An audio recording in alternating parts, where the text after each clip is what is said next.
வணக்கம். நான் உங்கள் முரளி பண்டிட்ஜி, திரு ஆதவா அஸ்ட்ராலஜி சென்டர் நெல்லிக்குப்பம்.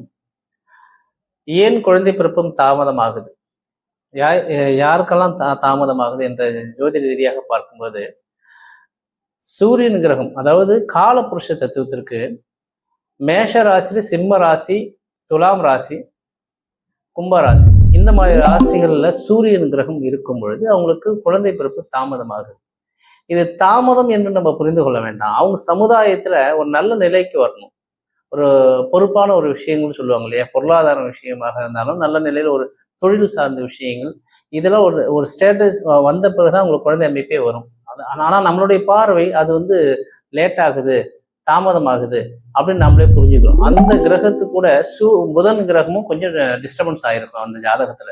இந்த ஜாதக ஒரு ரீதியாக பார்க்கும்போது நான் சொல்லக்கூடிய விதி உங்க ஜாதகத்தில் இருக்குதான்னு பாருங்க. இவங்களுக்கு எல்லாமே குழந்தை பிறப்பு தாமதமாகும். ஆனால் அது குறை அல்ல. ஒரு பொறுப்பான ஒரு பொருளாதார விஷயம் ஸ்ட்ராட்டஜி கொண்டு வர வரைக்கும் கொஞ்சம் லேட் ஆகும், அவ்வளவுதானே தவிர இது வேற எதுவும் குறைபாடுகள் கிடையாது. மற்ற ஜோதிட தகவல் எல்லாம் தெரிந்து கொள்ள தொடர்பு கொள்ளுங்கள். நன்றி, வணக்கம்.